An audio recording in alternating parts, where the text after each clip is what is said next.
Cricketer জনাব আকরাম খান সাহেবের বাসা এই 4 নম্বর রোডের 152 নম্বর বাসার কাজের মেয়ে। ওনার বাসায় 4টে কাজের মেয়ে আছে, তার ভিতরে একটা মেয়েকে ওনারা 10টার দিকে আর খুঁজে পাচ্ছিল না। তখন খোঁজাখুঁজির পরে এখানে ওই 2টা বিল্ডিংয়ের মাঝে যে চাপা জায়গাটা আছে ওখানে লাশটা পাওয়া গেছে।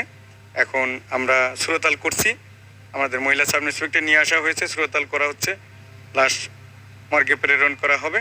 ডাক্তার তো চূড়ান্ত মতামত দিবে যে কিভাবে মারা গেছে। এখন বিষয়টা হলো ওই যে মেয়েটার আকরাম খান সাহেবের বাসার যে মেয়েটা, 4টে মেয়ের একটা মেয়ে যে মারা গেল, ওর গার্ডিয়ান আছে সম্ভবত সীতাকুণ্ডে।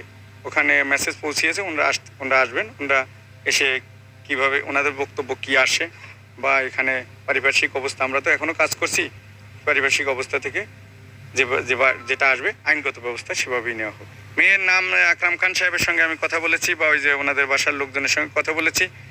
ওনারা বলছেন যে 13 বছর ধরে ওনাদের এখানে আছে। মেয়েটার বয়স 20-22 এরকম বললেন। ওনার ওয়াইফ এবং ওনার মেয়ে বাসার বাইরে ছিলেন, ওনারা আসছেন। ওনাকে 9:30টার সময় একবার জিজ্ঞাসা করে, ওনার থেকে যেটা আমি জেনেছি 9:30টার সময় একবার জিজ্ঞাসা করেছে যে ওনার ড্রাইভারের কথা, যে উনি কি চলে যাবেন কিনা। ঠিক আছে, এতটুকুই আর কি। এখন পর্যন্ত আসলে বিষয়টা হচ্ছে এটা তো তদন্ত চলছে।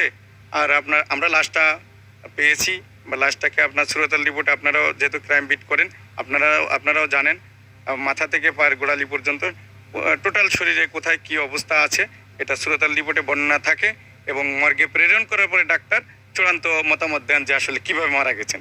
এবং সেই রিপোর্টের উপর ভিত্তি করে অনেক কিছু নির্ভর করে, এবং এটা তদন্তের একটা বিষয় থাকে। একটা ঘটনা ঘটলে একটা তদন্তের যে বিষয়গুলো থাকে, প্রত্যেকটা বিষয় খুঁটিনাটি আমরা খতিয়ে দেখব এবং আইনগত যথাযথ ব্যবস্থা নেওয়া হবে।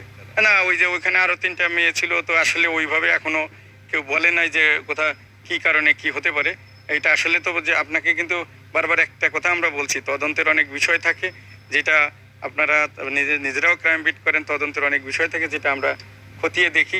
সব কিছু তো প্রথমেই আমরা আসলে মিডিয়ার সামনে ওইভাবে বলতে চাই না, কারণ যে তদন্তের বিষয়টা থাকে এখানে, আর এই বিষয়গুলো অনেক কিছু থাকে। আপনার মেডিকেল রিপোর্টে, ময়না তদন্ত রিপোর্টে কি আসবে, তারপরে আপনার এই যে সুরতাল করা হচ্ছে, সুরতালে আমাদের যে বর্ণনার ভিতরে ওখানে পা থেকে মাথা পর্যন্ত, যেহেতু এই ভিকটিমটা মহিলা, আমার তো নিজের দেখার সুযোগ নেই, আমাদের মহিলা সাব ইন্সপেক্টর দেখে সে লিখে সেটা আবার সুরতাল রিপোর্টে উল্লেখ থাকবে।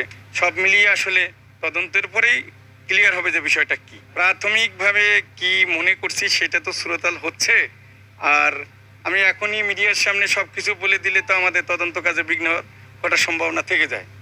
তা আপাতত এইটুকুই থাকুক।